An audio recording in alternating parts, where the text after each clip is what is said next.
Assalamualaikum warahmatullahi wabarakatuh. Salam Indonesia. Halo, apa kabar pemirsa Jogja TV yang berbahagia? Senang sekali rasanya sore hari ini kembali saya Cici Haryani hadir lagi di ruangan Anda sore hari ini di acara Bincang Hari Ini. Nah, seperti biasa selama 1 jam ke depan nanti saya bersama 2 narasumber akan memperbincangkan satu topik ya. Dan topik kita sore hari ini menarik sekali tentang swasembada daging sapi. Itu topik kita sore hari ini, swasembada daging sapi ya. Seperti biasa nanti di sesi kedua, 3, keempat Anda bisa bergabung bersama kami untuk sharing ataupun diskusi ya. Silakan menggunakan line telepon kami di 451666 atau Anda yang berada di luar kota Yogyakarta silakan Anda bisa menggunakan line telepon kami di 02744517777. Baiklah, satu persatu saya akan perkenalkan narasumber yang sudah hadir sore hari ini.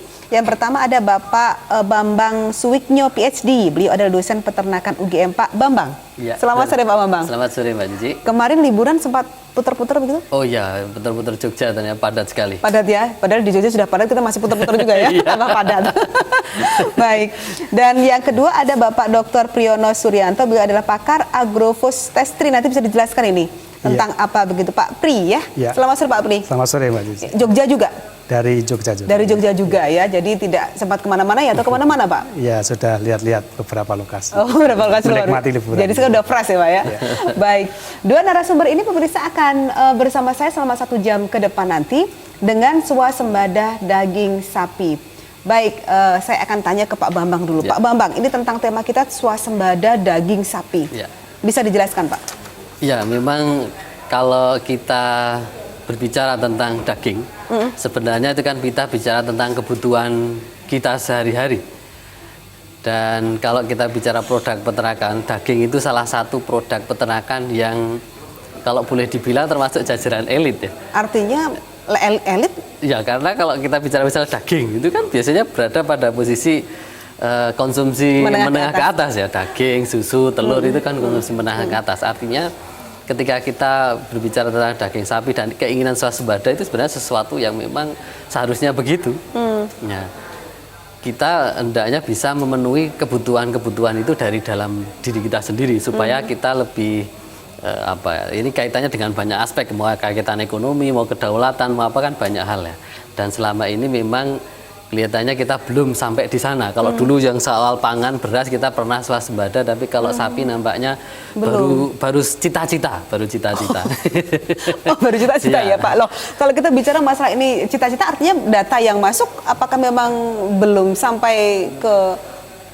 Ya belum, saya punya data, mohon dibantu untuk nampilkan data itu. Baik, nanti data bisa ditampilkan mungkin nanti ya di sesi kedua kita bisa menggunakan data. Udah ketemu, oke baik. Ya. Jadi ini misalnya kita bandingkan kalau jumlah sapi Indonesia dengan di luar. Kalau selama ini contoh misalnya kita sering impor kan dari Australia. Australia itu sapinya ada 145% dari jumlah penduduk. Sementara Indonesia itu jumlah sapi hanya 6% dari jumlah penduduk. Jauh sekali. Artinya memang saya bilang makanya ini cita-cita, tapi setidaknya ada sesuatu yang bagus. Cita-cita, ada keinginan untuk Artinya tidak di awang-awang ya Pak ya? Iya. Ada keinginan untuk swasembada itu artinya kan ya setidaknya ada kehendak, kemauan. Nah, tinggal bagaimana kita akan menuju ke sana itu. Effortnya perlu dipersiapkan memang. Nah, supaya nanti sapi kita juga tidak hanya 6%, setidaknya di atas 50% dari jumlah penduduk. Nah, setidaknya begitu. Nah, data berikutnya dari next itu, nah ini salah satu menurut saya yang perlu dipertimbangkan. Daratan Indonesia ada 192 juta hektar. Sementara yang diklaim sebagai lahan untuk hutan itu ada 143 juta hektar atau 70%. Nah, ini yang belum dimanfaatkan secara baik dalam rangka untuk mewujudkan ini swasembada pangan. Nah, nanti Pak Priyono ini yang punya hutan ini, beliau ini agroforestry kan, nanti yang bicara kira-kira peran yang 143 juta hektar itu mau diapain gitu dalam rangka mensupport swasembada daging sapi ini kaitannya dengan sapinya mestinya. Nah, next berikutnya ini data sapi di Indonesia. Nah, nanti bisa saya jelaskan lebih lanjut, tapi setidaknya secara random saya sampaikan bahwa sapi Indonesia itu ya juga sama seperti penduduk Indonesia, ngumpul aja di Jawa. Oke. Ya, jadi kalau ada selama ini orang bilang bahwa di daerah timur itu banyak banyaknya berapa harus Itu dilihat. di Papua aja 1% Ya, ya. ternyata hanya 1%, hanya berapa yang selama ini katanya Nusa Tenggara banyak, ternyata hanya 4%. Betul. Ya, itu untuk anak penduduk DKI aja udah habis itu. Iya. Bali 4% itu. Iya, makanya itu. Oke. Jadi jumlah sapi kita itu masih terkumpul di penduduk Jawa sama seperti penduduk manusianya, equal saja gitu. Betul. Ya, ini yang perlu diperhatikan supaya nanti tidak terjadi salah rekomendasi keinginan untuk mengambil dari timur, ternyata loh cuma 1% loh ya. Betul, betul. Kira-kira Artinya begitu. dari terkumpul untuk seluruh Indonesia tadi cuma 6%. Iya. 6% untuk seluruh Indonesia. Iya. Padahal di luar negeri sana ada 155% ya. Artinya Iya. memang sangat timpang sekali. Iya, jauh sekali ya. Oke. Ya. Nah, sebelum Pak Pri dulu saja tertarik. Ini kok ada swasembada daging sapi? Artinya keinginan untuk berswasembada itu keinginan sendiri dari Pak Bambang dengan rekan-rekan UGM atau memang itu sebenarnya juga ada apa ya? Ada pemikiran yang sama sepaham dengan masyarakat juga, terutama untuk peternak. Sebenarnya program ini sudah dicanangkan sejak tahun 2004 lalu, ketika era Presiden SBY itu ingin mencanangkan swasembada daging sapi tahun 2010, tapi nampaknya masih belum terrealisasi, sehingga kemudian ada keinginan lagi untuk berswasembada 2014. Nah, nampaknya juga masih jauh juga dari realisasi keinginan untuk menuju ke sana. Ini kan artinya sebenarnya sudah ada keinginan tadi, tidak hanya dari orang per orang, tetapi secara institusional sudah ada. Hanya nampaknya itu step-stepnya sama pendukung-pendukung di sekitar, artinya institusi institusional itu belum nyambung satu sama lain sehingga belum menuju ke titik yang ingin dicapai. Artinya belum sinergi ya Iya. satu sama lain. Nah, itu makanya banyak celah kenapa sampai beberapa hari yang lalu sempat beberapa kasus tentang daging sapi sapi yang masalah dipolitisasi itu menjadi semakin terpuruk begitu. Ada gambar yang mungkin bisa ditayangkan, Pak? Kalau kaitannya dengan itu coba boleh ditayangkan, Mas, gambar? Nah, ini juga menunjukkan bahwa kenapa kita impor. Saya kira memang sesuatu yang wajar ya. Jadi jumlah sapi Indonesia kalau tanpa impor nanti dalam waktu 10 tahun habis. Oh, jadi dari jumlah sekarang sapi yang ada di Indonesia yang hanya 6% itu 10 tahun ke depan habis. Kalau tanpa pertumbuhan. Kenapa? Karena ini dengan kita impor saja yang dulu di atas 100.000 ton diturunkan menjadi tinggal 30.000 ton, itu dalam waktu 2 tahun sensus pertanian kita tentang ternak kita sudah turun menjadi dari 16 juta menjadi 14 juta. Itu secara nasional, dan di beberapa daerah kita lihat misalnya Nusa Tenggara yang katanya sentra sapi turun 26%. Ya, gitu. Jawa Timur itu yang menjadi gudangnya juga turun 20 sekian persen. Ya. Nah, yang paling tinggi ini yang ada di daerah mana ini? Sulawesi sampai 28,29%. Ya. Nah, ini kan menjadi indikasi bahwa dengan diturunkannya impor berarti kan ada, karena kebutuhan sama, berarti kan kemudian sapi-sapi lokal dipotong menjadi lebih banyak untuk memenuhi kebutuhan itu. Secara logika saja sederhana begitu. Artinya penurunan itu terjadi karena produksi banyak tetapi tidak ada lagi pembiakan begitu? Setidaknya tidak imbang antara jumlah yang berkurang dengan pertambahan atau pertumbuhannya. Karena kalau saya kalkulasi, jadi dalam hitungan manual, artinya average secara random, seandainya kita butuh, jadi daging sapi itu kan kebutuhan kita, kalau dalam statistik disebutkan 2,3 kilogram per kapita per tahun. Meskipun 1 tahun itu kalau dibagi menjadi 200 itu kira-kira 1 hari sebenarnya hanya 1 gram. Tapi kalau dalam 1 tahun, nah ini, nah 2, sekian, nah, jadi 21%. Nah, dalam 1 tahun kita butuh sekitar 570 kg per tahun. Kalau misalnya sapi semuanya itu yang 14 juta tadi, itu 300 kg, kita butuh 4,76 juta ekor. Padahal bayangkan kalau kita harus motong 4,76 juta ekor, di mana total populasi kita itu hanya 14 juta. Bayangkan, kan tinggal tunggu waktu habis kan ini. Betul. Ya, ini kan dalam 10 tahun kira-kira kan habis. Itu artinya kenapa pemerintah selalu mengambil kebijakan untuk impor dan impor? Ya, persoalannya sebenarnya kita perlu berpikir tentang impornya jenis apa, kemudian mengatur impornya supaya nanti tidak menjadi tumpang tindih. Apakah mengimpor dalam bentuk daging atau mengimpor dalam bentuk sapi? Betul. Terus kalau kita ingin meningkatkan jumlah populasi, maka yang diimpor itu mestinya bibit gitu. Iya, betul. Mestinya bibit. Artinya ada regenerasi ya? Iya, supaya Betul. jumlah sapi kita menjadi multiply. Persoalannya kemudian loh, kalau bibit kita impor, misalnya kita dapat bibit dari luar, nah kita taruh di mana? Ya ditaruh di hutannya Pak Pri Nah, nanti kita bahas masalah hutannya Pak. Iya, Pri. lah Betul, itu. betul. Kenapa? Karena yang sawah kita, kalau kita pikir sawah kita hanya 13 juta hektar, itu hanya 6% dari jumlah daratan yang ada, sangat kecil. Oleh karena itu, padahal nanti kalau kita punya sapi kan harus ngasih makan. Ya. Nggak mungkin kita punya sapi nggak ngasih makan.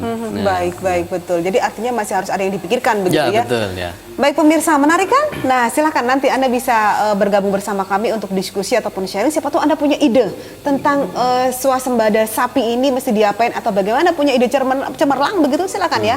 Mumpung ketemu dengan pakarnya ini kita bisa sharing ataupun diskusi. Oke, nanti kami tunggu telepon-telepon Anda setelah jeda iklan berikut ini, jangan kemana-mana.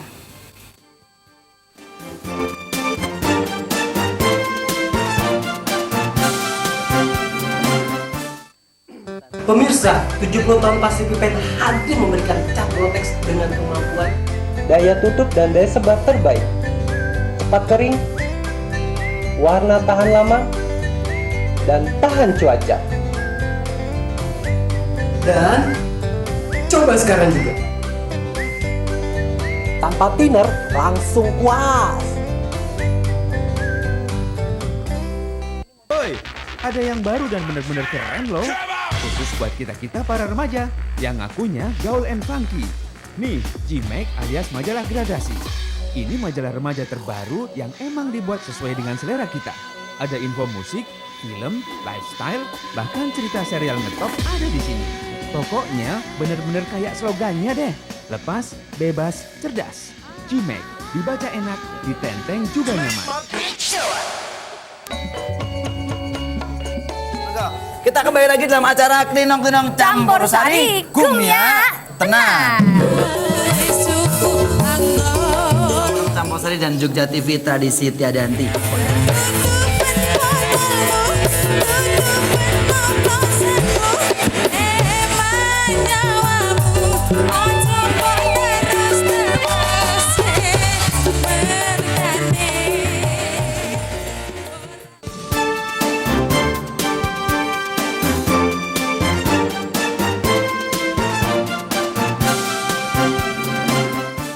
Pemirsa, line telepon kami jangan lupa di 451666 atau Anda berada di luar kota Yogyakarta. Yuk telepon, silahkan di 0274 451 777 swasembada daging sapi.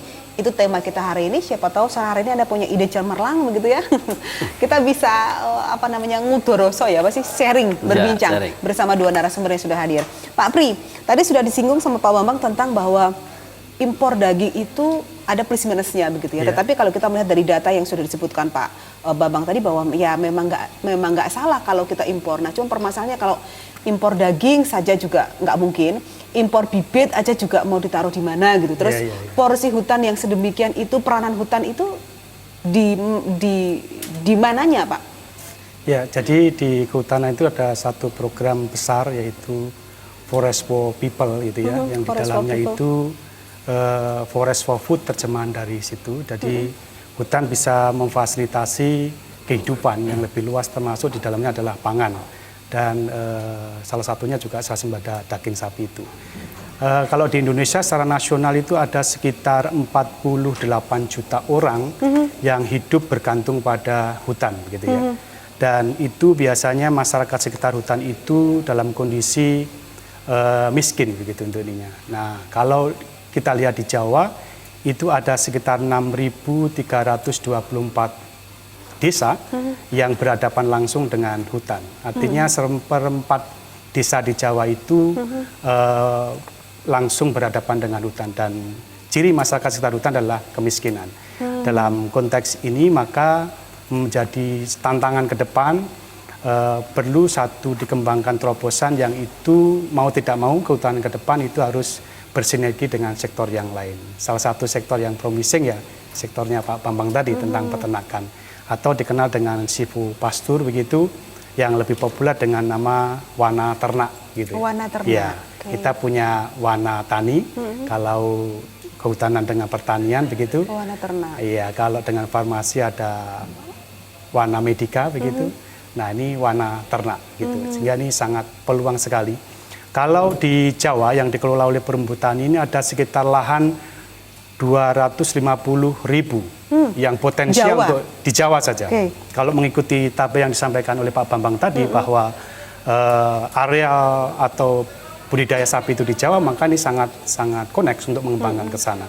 Jadi ini bisa dikembangkan dengan beberapa skema, yaitu satu, kalau mau mengembangkan wana ternak, maka teknologi yang dikembangkan adalah pengaturan ruang lateral. Artinya ini kan hutan, di sini bisa dikembangkan ternak bisa masuk, gitu ya.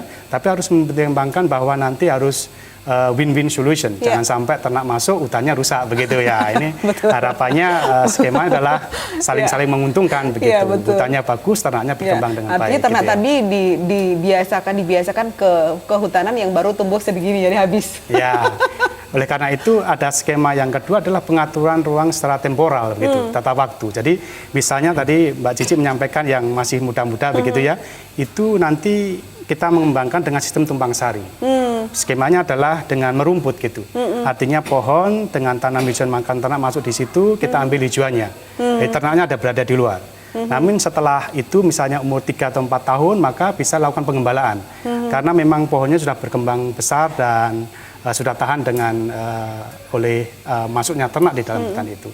Jadi kalau kita kembangkan itu, skema yang dikembangkan di Perhutani itu dalam 10 hektar itu bisa masuk ternak 50 ekor sapi. 10 hektar tuh 50 ternak? 50 ternak ekor sapi. Itu untuk pengemukan, Mbak Cici. Oke. Ya, kalau tadi menampung, kalau yang untuk breeding gitu ya, breeding itu di dalam 25 hektar itu bisa masuk 50 ekor sapi dengan rincian 48 betina dan 2 pejantan. Cukup 2 Ini pejantan? pejantan tangguh ini. Ini sangat berpeluang sehingga bisa dikembangkan ke sana. Dan itu sudah dilakukan untuk Jawa ya, ini sudah? skema yang kemarin dalam workshop yang dilakukan Perhutani dengan Fakultas Kehutanan mencoba membuat satu skim wana ternak ke depan arahnya ke sana. Artinya itu juga melibatkan masyarakat di sekitar kehutanan tadi? Otomatis karena nanti ini budaya ternak sekitar hutan melibatkan unit-unit ternak yang ada di sekitar hutan ada di sana. Oke, baik. Indah sebenarnya. Ya. Kita ke telepon. Halo, selamat sore. Iya, dengan Bapak siapa di mana? Ya. Bapak siapa dulu? Nyun sewu, Bapak siapa? Oh, Pak Budi Godean. Silakan Pak Budi.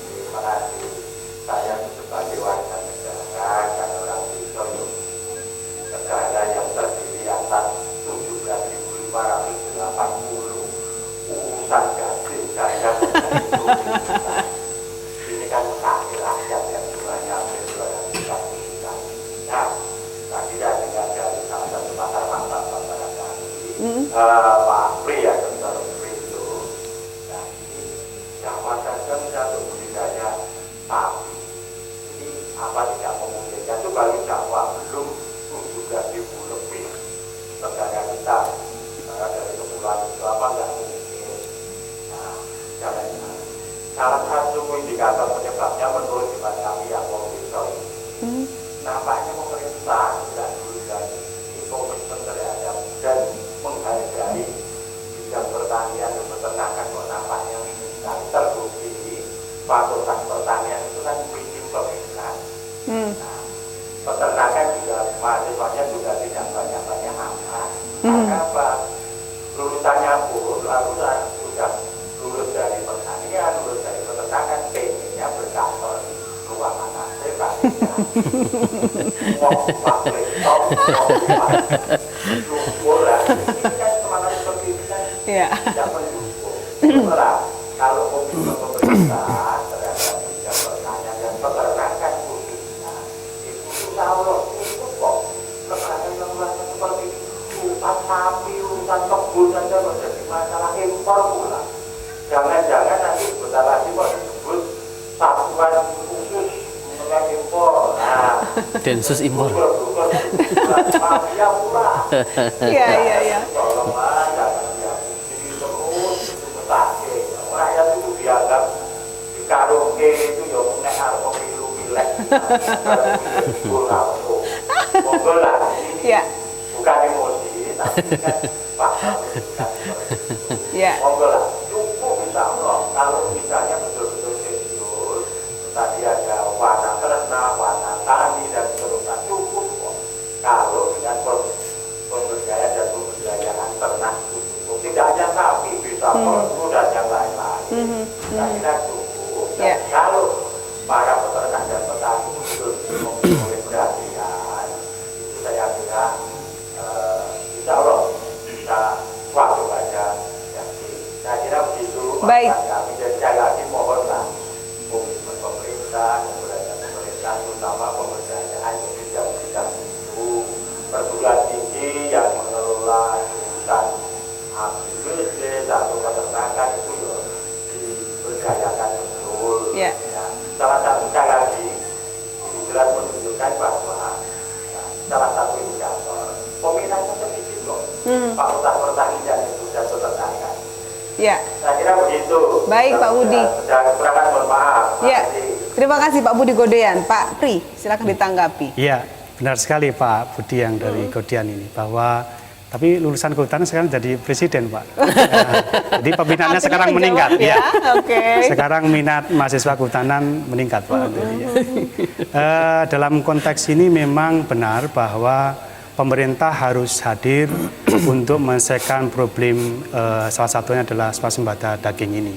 Dalam konteks ini pendekatan yang dilakukan, Mbak Cici, tentu ini adalah integrated farming. Jadi pengelolaan yang terpadu. Oleh karena itu sektor peternakan tidak bisa menyelesaikan sendiri, kehutanan juga menyelesaikan sendiri. Mari kita bersama-sama, kita bersinergi gitu ya, mengkombinasikan kekuatan-kekuatan itu dan peluang itu memungkinkan integrated farming yang real integrated gitu ya. Artinya dari hulu dan hilir itu semua menyambung, bersinergi tentunya. Ini kalau bisa dilakukan maka keuntungan itu bukan hanya milik industri peternakan, tapi keuntungan itu juga milik peternak dan keadilan juga milik peternak. Dengan demikian maka ini sangat berpeluang untuk dikembangkan dalam konteks integrated farming. Dalam mengisi integrated farming ini mengikuti revolusi mental yang disampaikan oleh presiden kita itu, maka kita harus ada mental modern dalam konteks untuk menyongsong swasembada daging ini. Saya kira tidak mungkin kita dengan sistem manajemen yang tradisional, konvensional seperti ini meraih cita-cita yang disampaikan oleh Pak Bambang tadi. Kita harus merubah mental kita. Mental modern adalah mental industri. Ini bukan mental kebarat-baratan, tapi dalam upaya bagaimana mengolah unit bisnis ternak yang itu memang hilirisasinya jelas gitu. Jadi ini menjadi penting sebagai contoh di dalam mental modern ini adalah ini ada pembelajaran yang bagus, satu program wana ternak yang dikembangkan di Malang, Jawa Timur. Ini pembelajarannya bagus tapi hasilnya kurang bagus ini. Kenapa? Ya, ini pasti ada kendala di tengah. Iya. Ini kerjasama antara Nestle gitu ya dengan petani. Dari hasil susu dari program sapi perah wana ternaknya itu. Karena nilainya volume produksinya rendah begitu ya, sehingga menambahkan air untuk meningkatkan produksi itu. Nah, atas dasar ini sehingga skema pengembangan ini tidak bagus. Tapi ini menjadi pembelajaran bahwa mental modern ini harus ditumbuh kembangkan. Kalau kita mau membangun dengan mental industri, maka kualitas ini harus dijaga. Karena dengan demikian maka harapannya kepercayaan yang berkelanjutan ini dapat terus dikembangkan. Yang jadi problem adalah kalau keuntungan itu hanya milik industri, ini juga menjadi problem. Contohnya di lereng selatan dekat kita, Gunung Merapi, di sana juga program sapi perah banyak dikembangkan. Dan itu mungkin keuntungan masih belum berimbang begitu, sehingga pada saat petani atau peternak itu mengumpulkan hasil susunya itu ternyata kualitasnya rendah sehingga nilainya pasarnya rendah. Tapi begitu nilai tinggi ternyata tidak dirasakan oleh peternak gitu. Nah, ini harusnya di dalam mental modern ini, mental industri ini, industri peternakan itu harus menumbuh kembangkan budaya yang jujur, budaya yang saling menguntungkan, budaya yang menyongsong bahwa kita harus berjuang bersama-sama begitu. Keuntungan dan keadilan itu milik bersama. Artinya ini membutuhkan satu proses, bukan hanya mental masyarakat saja, tapi industri juga harus para pemangku kepentingan harus bersama-sama kita mencoba untuk menumbuh kembangkan mental yang modern ini, mental industri, mental yang menyongsong untuk masa depan Indonesia. Baik, Pak Bambang, tadi Pak Pru sudah membahas masalah pengelolaan ya, artinya bahwa sebenarnya masalah pengelolaan ini bukan hal yang sepele atau hal yang mudah karena membutuhkan dua sinkronisasi antara pihak masyarakat dengan pemerintah. Nah, pengelolaan sejauh mana yang sudah dilakukan atau dipantau oleh Pak Bambang dan teman-teman? Ya sebelum sampai ke pengelolaan, saya juga perlu sampaikan bahwa peternakan di Indonesia ini, kalau bicara ternak sapi, 98% itu adalah peternakan rakyat. Ya, sehingga nanti kalau kaitannya dengan pengelolaan, berarti sapi-sapi di Indonesia itu masih dikelola secara tradisional. Kepemilikannya masih sebagai sambilan atau menjadi pendamping dari pola pertanian yang mereka jalankan. Oleh karena itu, kenapa jumlahnya hampir equal dengan jumlah penduduk. Tadi di Jawa jumlah penduduknya 50%, sapinya juga 50%. Di Nusa Tenggara jumlah penduduknya kira-kira 6%, jumlah sapinya juga 4%. Masih equal karena menjadi sampingan. Oleh karena itu kalau kita mau menuju kepada sana, kita harus bisa mensupport bagaimana sektor sapi ini tidak lagi sekedar sebagai sambilan, tetapi menjadi sebuah komoditas bisnis yang bisa dikelola oleh masyarakat dengan kapasitas yang besar. Oke, baik. Sehingga satu orang jangan punya 1 atau 2, punya 100, punya 1000. Bicaranya seperti itu. Waduh, kalau 100 atau 1000 berarti menyangkut masalah modal. Nanti kita bahas setelah iklan. Baik pemirsa, silahkan. Kami masih mengundang Anda untuk bergabung bersama kami, diskusi ataupun sharingnya tentang swasembada daging sapi. Setelah jeda iklan berikut ini, jangan kemana-mana.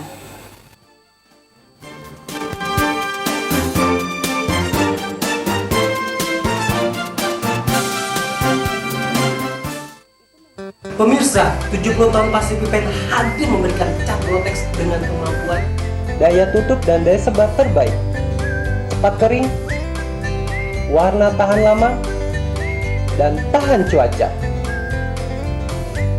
Dan coba sekarang juga.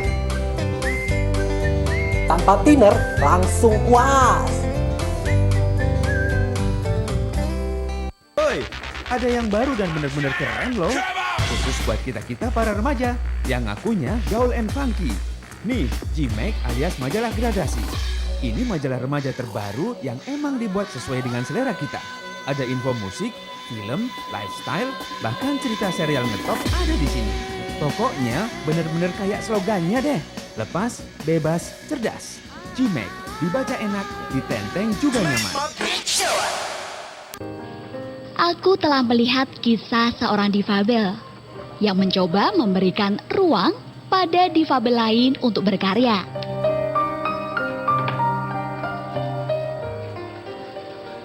Adalah Pak Said, seorang difabel yang memiliki ide untuk membina dan mempekerjakan para difabel lain.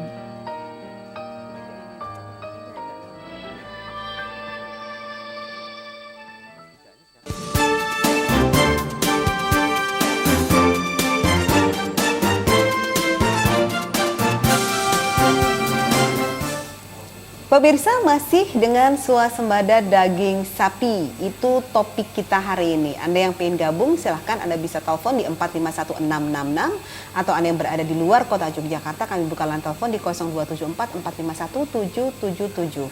Pak Bambang, kita lanjut tadi bahwa di Indonesia atau masyarakat kita bahwa sapi ini masih sebagai sambilan lah ya. Sambilan, ya, betul. Bukan sebagai sesuatu yang harus yang dikelola akhirnya menghasilkan yang itu bisa diteruskan?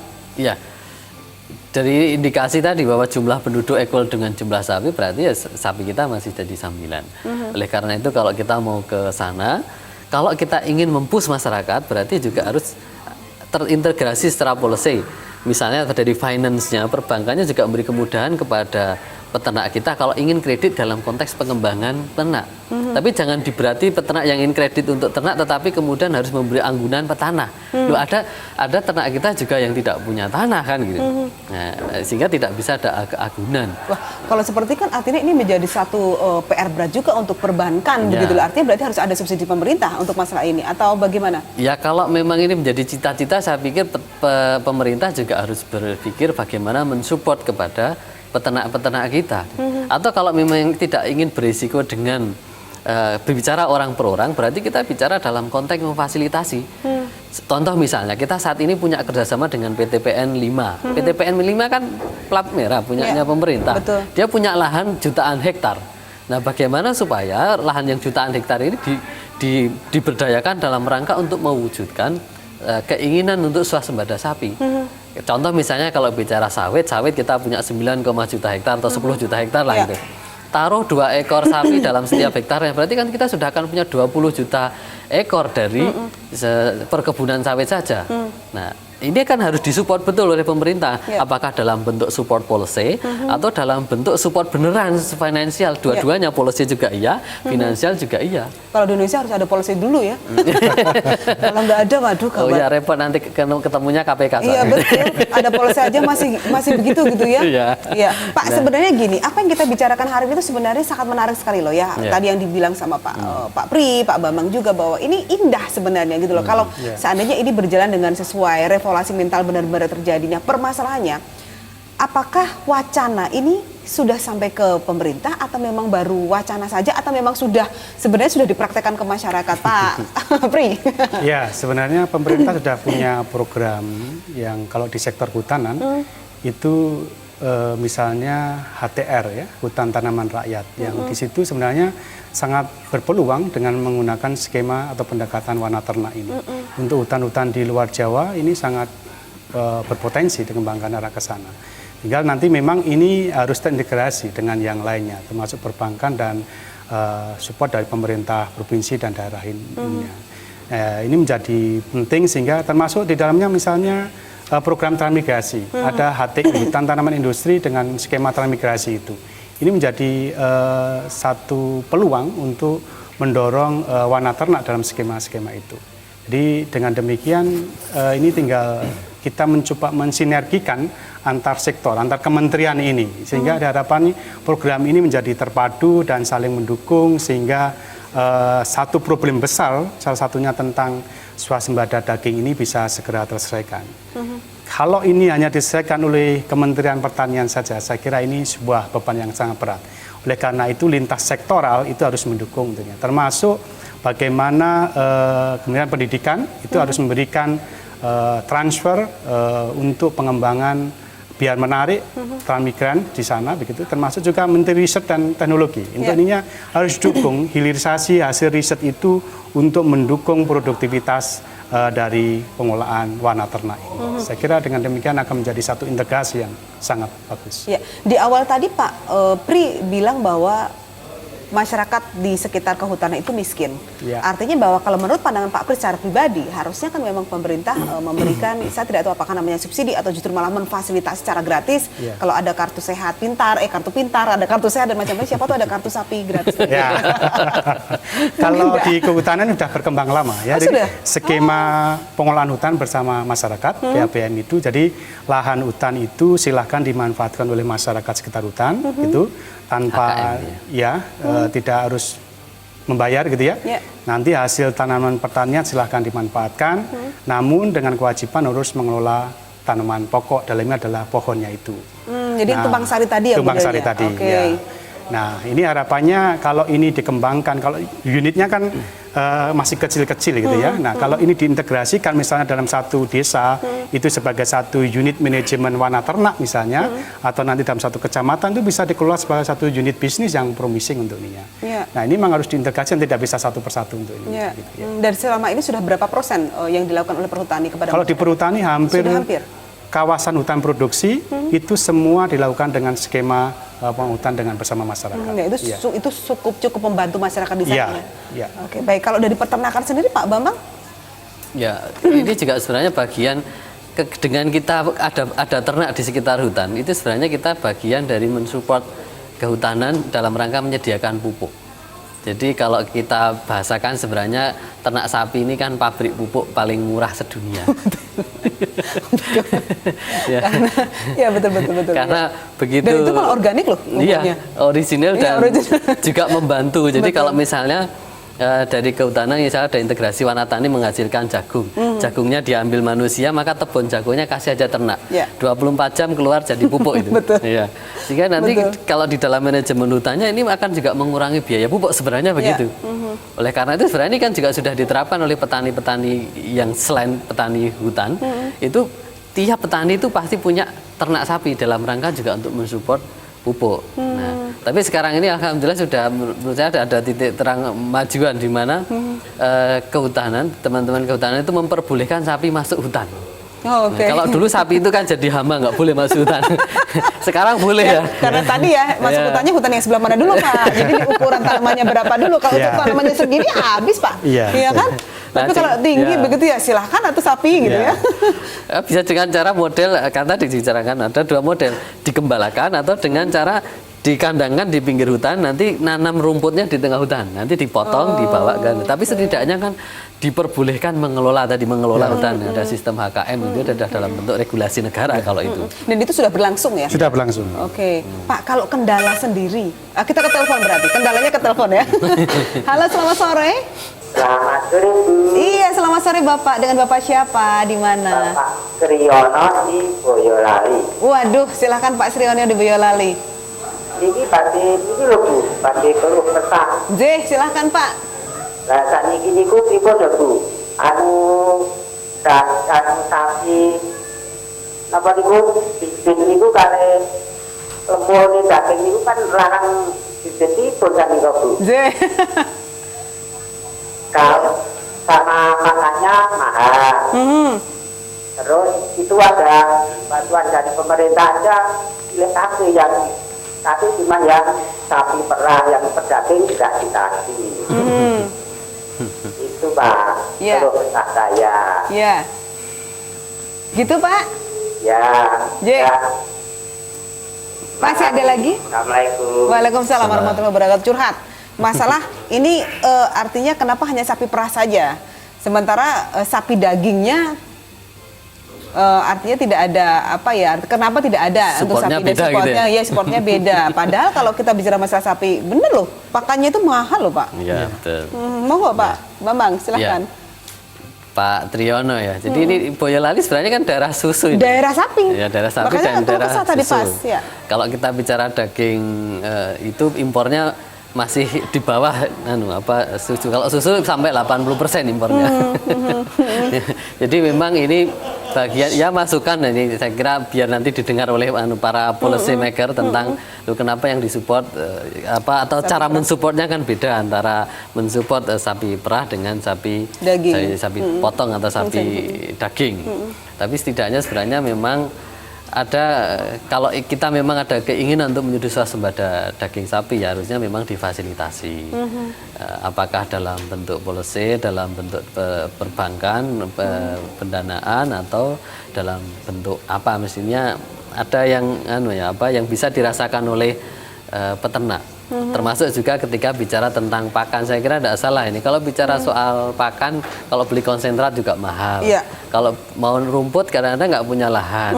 Termasuk ketika beberapa waktu yang lalu kita sharing dengan teman-teman yang ada di lereng Merapi, mereka juga bicara, kita nggak punya lahan, ini mau nanam rumput apa boleh di tanaman TNGM itu Taman Nasional Gunung Merapi.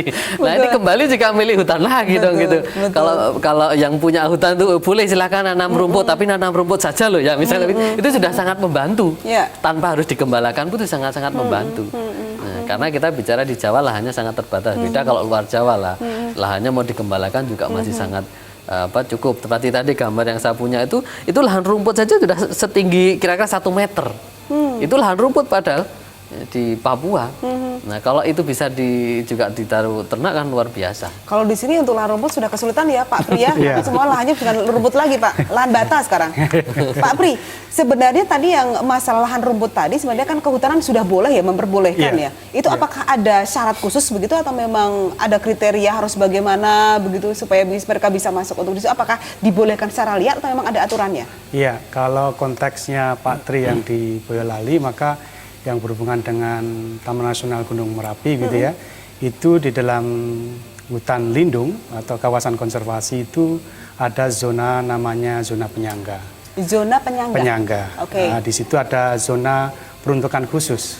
Jadi disitulah masyarakat sekitar Taman Nasional itu boleh membudidayakan beberapa tanaman yang salah satunya adalah dengan warna ternak tadi. Jadi rumput boleh dihadirkan tapi di zona peruntukan khususnya tadi atau zona tradisional yang digunakan di sana. Sementara di zona-zona yang lainnya misalnya zona inti dan sebagainya memang itu sebagai penyokong ekosistem taman nasional. Baik, ya kita ke penelpon berikutnya. Selamat sore, halo. Selamat sore, nama saya Santoso dari Ngaglik. Oh iya, oke Pak Santoso, Saya silahkan. tertarik diskusinya Bu, bisa tanya sedikit. Ya, silahkan. Bagaimana peran pengaturan tata niaga ini oleh karena sementara ini saya kira peran middleman atau belantik sangat mendominir dan sangat membatasi keuntungan petani peternak. Ya. Jadi untuk harga jual mereka ngambil banyak, untuk harga beli mereka juga menaikkan banyak dan sebagainya. Ya. Mekanisme ini middleman ini bagaimana bisa diatasi entah melalui koperasi atau melalui apa? Ya. Baik Pak Santoso. Cukup? Ada lagi? Nah, sementara saja. Oke, terima kasih Pak Santoso. Pak Santoso, nanti kita akan jawab setelah jeda iklan ya. Jadi jangan kemana-mana pemirsa, tetaplah bersama kami. Bincang hari ini akan bersama Anda lagi setelah jeda iklan berikut ini.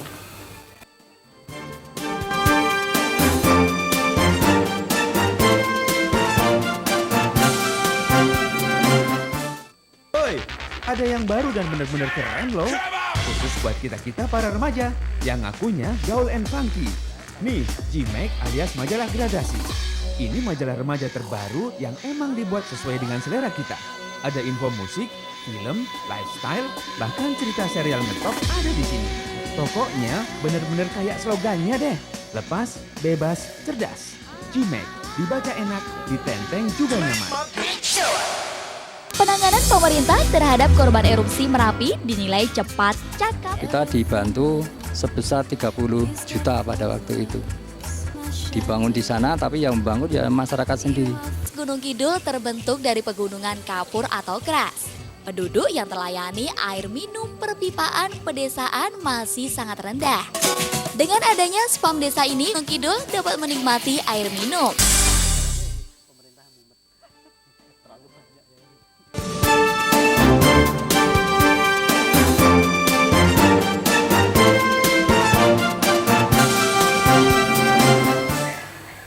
Pemirsa, ini adalah sesi terakhir ya di Bincang hari ini masih dengan tema yang sama, swasembada daging sapi. Ya, tadi pertanyaan Pak Santoso yang ada di Ngaglik ini tentang peran tata niaga belantik yang ada di masyarakat peternakan ya, terutama memang artinya itu sangat mendominasi atau memonopoli masalah harga. Di sisi lain mereka membeli harga kepada peternak sebegitu murahnya tapi menjual dengan harga setinggi-tingginya. Apakah sebenarnya tidak ada aturan yang resmi begitu, Pak Bambang? Iya.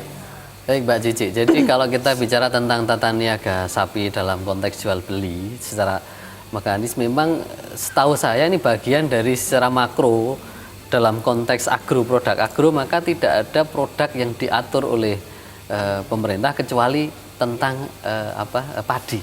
Jadi kalau tentang padi itu harga padi itu sudah diatur, ada regulasinya, tetapi kalau produk yang lain mau jagung mau termasuk sapi ini kan bebas lepas. Artinya juga mekanisme pasar murni. Sehingga dulu ketika tahun 2010 pernah banyak peternak kita yang tumbang karena harga sapi saat itu jatuh, betul-betul jatuh. Dari harga yang semua 12, 15 hanya tinggal 7, 8 juta. Karena kaitannya juga memang waktu itu dengan kuota impor katanya begitu. Ketika kuota impor dijatuhkan dari 100.000 menjadi 20.000, sapi naik lagi sampai sekarang nggak mau turun-turun. Betul. Sehingga daging sapi yang waktu itu harganya 60.000 menjadi 90.000. Betul. Dan itu bertahan sampai sekarang. Sampai sekarang masih bertahan. Iya, kalau lebaran itu malah lebih dari 100.000. Gitu. Ya, artinya kalau memang ini bagian dari sektor penting ya memang perlu ada gebrakan baru supaya kembali keadilan itu ada untuk bisa dinikmati oleh masyarakat, harus diatur juga. Apakah nanti dengan mekanisme jual beli dengan cara per kilogram atau ada pembatasan bahwa harga sapi sekian. Nah, ini memang ya boleh dikatakan cita-cita karena belum ada. Kita memang sudah merintis sih, kita ada rintisan itu kita coba dengan salah satu. Dan pernah diajukan ke pemerintah juga masalah ini? Pernah lah, pernah. Tapi justru yang diawali yang mengimplementasi di banyak aspek itu adalah para swasta di antara mereka sendiri ketika ada kerjasama, termasuk salah satunya adalah koperasi memang. Saya kira koperasi bisa menjadi salah satu yang bisa difungsikan untuk ke sana. Artinya saat ini yang bisa menjawab atau langsung insan adalah koperasi. Iya. Ya. Ya, karena kalau susu sudah, susu melalui koperasi, tapi kalau sapi potong nampaknya artinya sebagai prototipe yang settle itu belum. Oke. Baru spot-spot inisiatif sekelompok, tapi belum menjadi satu gerakan bersama. Ya, artinya memang benar-benar semoga perbincangan kita sore hari ini menjadi satu ide ya untuk pemerintah. Ya, artinya memang sebenarnya banyak sekali. Indonesia itu memang selalu harus ada regulasi. Ada regulasi saja artinya masih banyak yang menyimpang, apalagi tidak ada regulasi karena memang masyarakat Indonesia itu pintar loh sebenarnya. Mencari celah maksudnya. Ini satu penelpon terakhir, ya. Silakan. Halo, selamat sore. Selamat sore Jogja TV. Iya, singkat saja Bapak siapa di mana? Sebenarnya kalau kita mau mengejar swasembada daging sapi ini yang katakanlah swasembada pangan itu ya, yang paling berperan adalah pemerintah melalui birokrasinya, khususnya provinsi, kabupaten, kota gitu ya.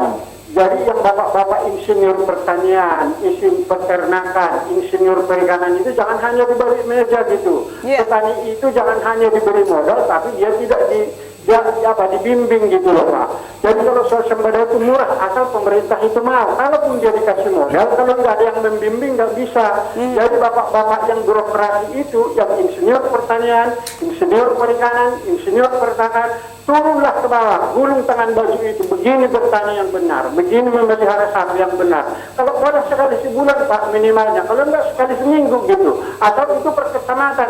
Kalau rakyat ini diajak bagaimanapun mau loh Pak. Jadi ini peran yang paling utama adalah peran pemerintah melalui birokrasinya, khususnya yang bidangnya insinyur pertanian, peternakan, dan perikanan gitu loh Pak. Jadi dikasih modal dia nggak tahu, dikasih sapi bibitnya nggak bisa ngurus, nggak ada rumput, kan mati rugi pemerintah. Nah, ini perlu Pak. Jadi jangan hanya membuat rencana, tapi bapak-bapak tidak mau turun tangan, hanya membuat rencana. Demikian Pak, kalau salah saya minta maaf. Oke, terima kasih masukan luar biasa tadi. Semangat sekali Pak Ginting. Pak Ginting. Silakan ditanggapi Pak Pri. Iya. Singkat saja, waktu kita tidak banyak. Iya, Pak Ginting benar sekali. Jadi memang para pakar ini harus menyentuh permasalahan real gitu ya. Di Jawa Tengah sudah dikembangkan Rumah Pintar Petani. Rumah Pintar Petani? Iya, yang sudah diresmikan oleh Pak Gubernur, yang di situ disampaikan bahwa semua problem permasalahan budidaya, apakah ternak atau mungkin yang lainnya, itu bisa disampaikan untuk dijadikan solusi. Fakultas Pertanian Universitas Gadjah Mada juga melaunching tentang Rumah Pintar Petani ini. Dengan demikian, ini menjadi jembatan untuk melancarkan berbagai permasalahan-permasalahan untuk segera dijadikan solusinya. Dengan demikian, para pakar ini bisa memberikan solusi secara cepat terhadap problem yang ada di petani begitu. Baik, Pak Bambang, apa yang ingin Pak Bambang sampaikan di sesi terakhir?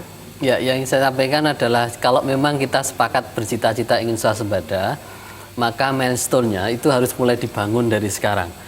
Kalau jumlah sapi kita hanya 14 juta, tingkatkan. Berarti untuk meningkatkan berarti kita bicara bibit-bibitnya harus didatangkan atau bagaimana caranya, tapi ini bibit. Yang kedua adalah kalau kita sepakat pengen mengembangkan peternakan sapi ini dari luar Jawa karena nganggap Jawa terlalu padat misalnya, maka harus dibangun bandar-bandar ataupun pelabuhan-pelabuhan untuk khusus pengangkut sapi, dan jangan ditarik terlalu mahal lah teksnya supaya nanti transport dari NTT ke Jakarta itu tidak lebih mahal dari transport dari Australia ke Jakarta. Ini kan ironis.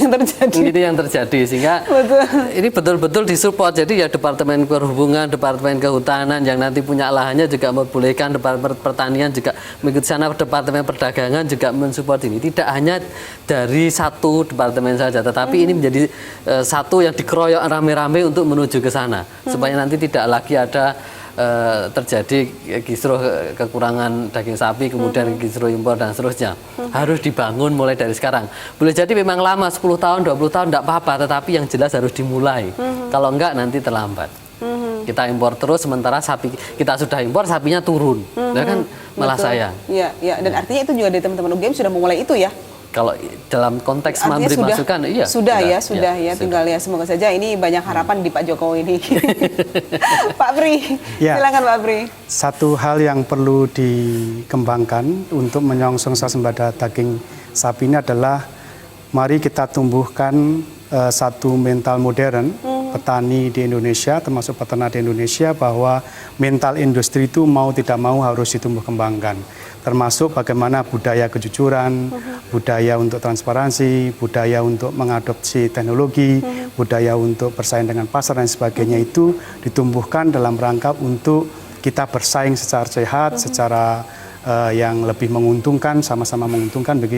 Dengan demikian maka mental industri ini kalau sudah dimiliki, maka beberapa infrastruktur yang disiapkan oleh pemerintah itu akan disonsong secara bersama-sama. Artinya perangkat-perangkat yang sudah disiapkan itu harus juga diikuti oleh perubahan budaya menuju ke arah mental modern atau mental industri yang lebih baik. Ya, artinya mental modern atau mental industri ini kan diciptakan atau harus tumbuh dari diri masing-masing person orang ya. Tidak untuk khalayak tetapi untuk diri sendiri. Artinya kalau satu orang semuanya mempunyai mental modern, artinya mereka merenovasi mental mereka, semuanya akan menjadi baik dan berkesinambungan. Ya, semoga cita-cita kita terwujud. Amin.